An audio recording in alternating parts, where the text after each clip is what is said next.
अगला सवाल आपके स्क्रीन पर रहा 11 नंबर। निम्नलिखित में से कौन सा उपागम पारंपरिक उपागम के अंतर्गत आता है?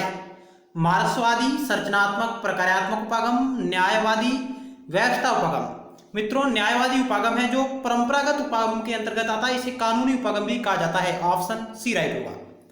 अगला सवाल है, निम्नलिखित में से कौन सा राजनीतिक विकास का तत्व नहीं? समानता, विभेदीकरण, संपत्ति और सामर्थ्य। तो राइट उत्तर होगा ऑप्शन सी। जो लुशियन पाई ने राजनीतिक विकास के 3 मुख्य तत्व बताए हैं जिनमें संपत्ति शामिल नहीं है, जिनमें है समानता, सामर्थ्य, विभेदीकरण। ये 3 मुख्य तत्व है जिसमें संपत्ति शामिल नहीं है। लुशियन पाई के द्वारा ये बताए गए हैं। अगला सवाल आपकी स्क्रीन पर है, पेरेटो किससे संबंधित है? 4 ऑप्शन आपके समक्ष रहे। तो इस सवाल का राइट उत्तर का ऑप्शन डी, अभिजन वर्ग का बहुलवादी सिद्धांत, जिससे पेरेटो संबंध रखते हैं। अभिजन वर्ग के बहुलवादी सिद्धांत से पेरेटो संबंधित है। ऑप्शन डी राइट होगा तेरा का। अगला सवाल है, क्रांति के कांडों के रूप में विरोधाभास किससे संबंधित है? क्रांति के कांडों के रूप में विरोधाभास किससे संबंधित है? समय अभाव के कारण हम डायरेक्ट ऑप्शन पर बात करेंगे। ऑप्शन सी राइट होगा, क्रांति का माओवादी सिद्धांत। ऑप्शन सी राइट होगा 14 का। अगला सवाल है 15 नंबर, जहां आपको कथन और कारण दिया गया है। कथन ए कह रहा है कि संविधानवाद का अनिवार्य लक्षण सीमित सरकार है, और कारण आर है कि सरकार हित समूहों से सीमित होती है। आपको सही कूट का चयन करना है। तो इस 15 नंबर सवाल का ऑप्शन सी राइट होगा। ए सही है परंतु आर गलत है कि संविधानवाद का अनिवार्य लक्षण सीमित सरकार है। ये बात बिल्कुल राइट है, लेकिन सरकार हित समूहों से सीमित होती है, ये बात बिल्कुल गलत है। यहां पर ऑप्शन सी राइट होगा। अगला सवाल आपकी स्क्रीन पर है 16 नंबर।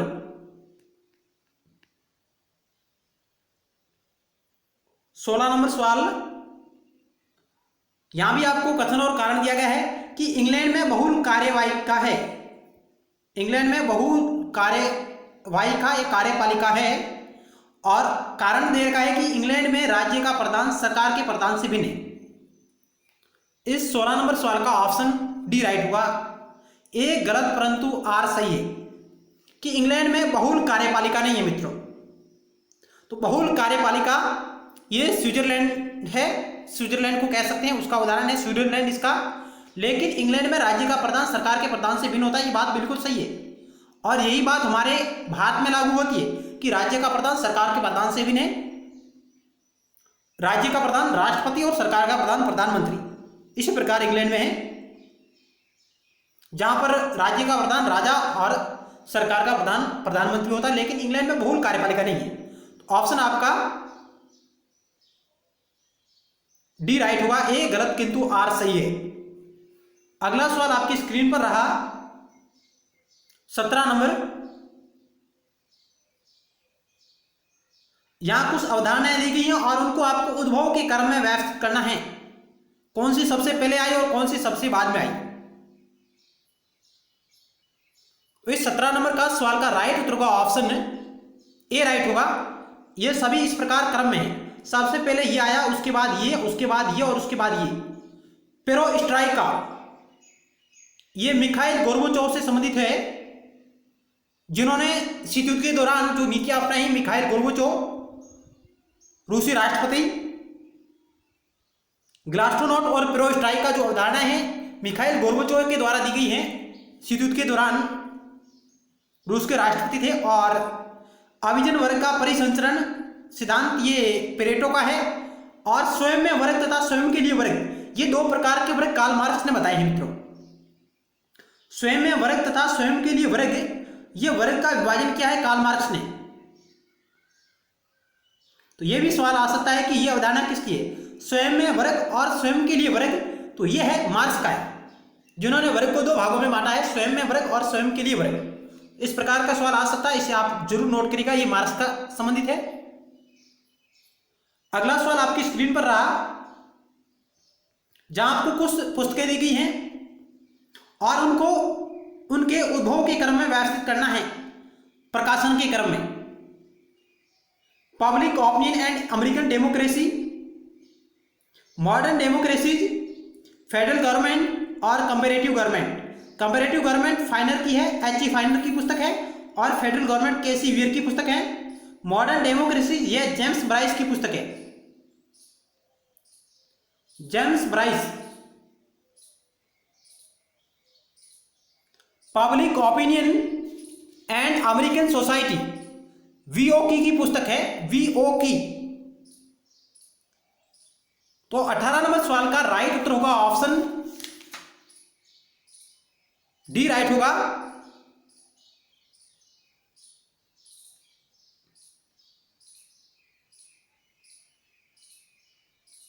ऑप्शन डी राइट होगा। दूसरा, उसके बाद चौथा, उसके बाद तीसरा और उसके बाद पहली पुस्तक आई, public opinion and American democracy.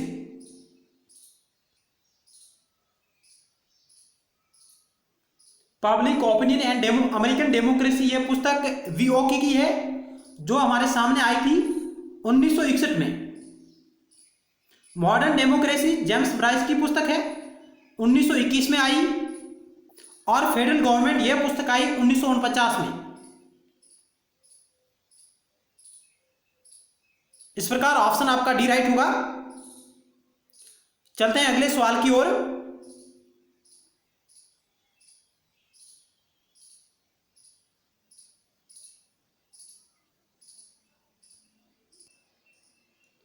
अगला सवाल 19 नंबर आपकी स्क्रीन पर है, जहां आपको लिस्ट 1 को लिस्ट 2 से सम्मिलित करना है। एक तरफ कुछ अवधारणा है और दूसरी तरफ उनसे संबंधित विचारक है। तो आइए एक एक करके सम्मिलित करते हैं। राजनीतिक विकास से कौन से विचारक जुड़े हुए हैं? तो ये आपका 4 से सम्मिलित होगा, वर्बा। राजनीतिक संस्कृति से जुड़े हुए हैं आलमंड। आधुनिकीकरण की राजनीति एफ्टर है मोदे, एफ्टर मोदे जुड़े हुए हैं। और राजनीतिक हास्य से जुड़े हुए हैं हंटिंगटन।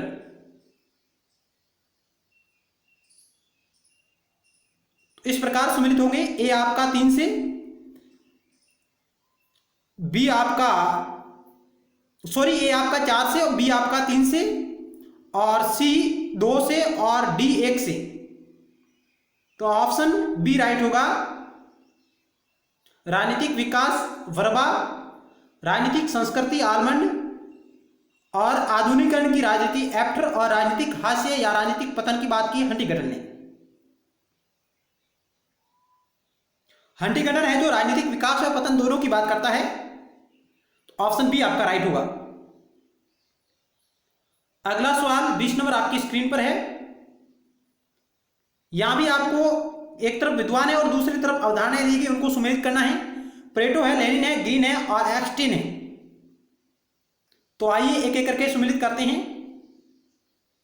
तो प्लेटो संबंधित किससे है? तो प्लेटो है जो प्रजातंत्र का अभिजनवादी सिद्धांत प्लेटो से संबंधित है। ये आपका 4 से सम्मिलित होगा। लेनिन, लेनिन लोकतंत्र के यानी प्रजातंत्र का मार्क्सवादी सिद्धांत संबंध रखते हैं, लेनिन महोदय। और ग्रीन है जो प्रजातंत्र का आदर्शवादी सिद्धांत से संबंध रखते हैं, ग्रीन एक आदर्शवादी विचारक हैं। और एप्स्टीन है जो प्रजातंत्र का बहुलवादी सिद्धांत से संबंधित है। एप्स्टीन महोदय प्रजातंत्र का बहुलवादी सिद्धांत। तो इस प्रकार हम देखें कि ये आपका 4 से सम्मिलित होगा। तो ऑप्शन सी और डी कट गए हैं। लेनिन, लेनिन 5 से सम्मिलित होगा, तो ऑप्शन बी आपका राइट होगा।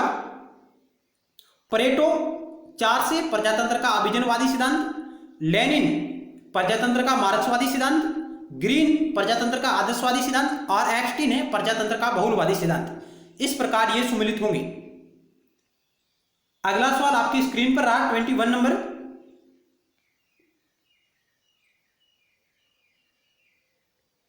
N introduction to the Indian constitution के लेखक कौन है? तो इसके लेखक है बी शिवा राव।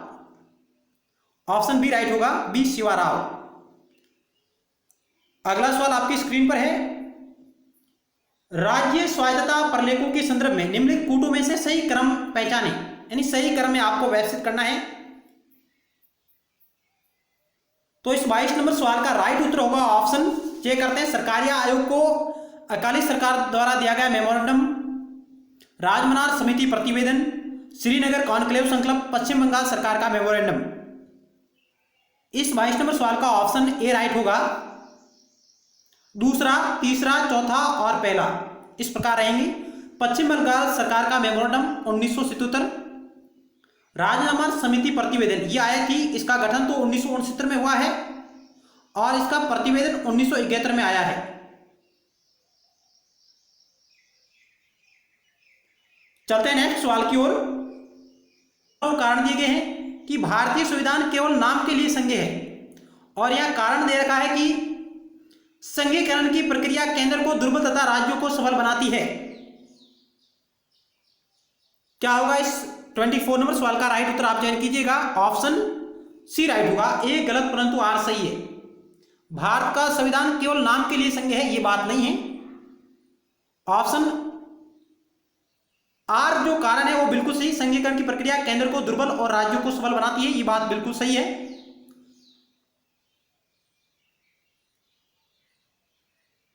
अगला सवाल आपकी स्क्रीन पर रहा 25 नंबर। यहां आपको लिस्ट 1 को लिस्ट 2 से सम्मिलित करना है। भारत सरकार का अधिनियम 1935 संघीय पद्धति की व्यवस्था करता है। ब्रिटेन का संविधान कानून का राज्य पर आधारित है। यूएसए का संविधान न्यायपालिका की स्वतंत्रता से संबंध रखता है और आयरलैंड का संविधान राज्य के नीति निर्देश सिद्धांत से संबंधित है। इस प्रकार 25 नंबर सवाल का ऑप्शन बी राइट हो जाएगा।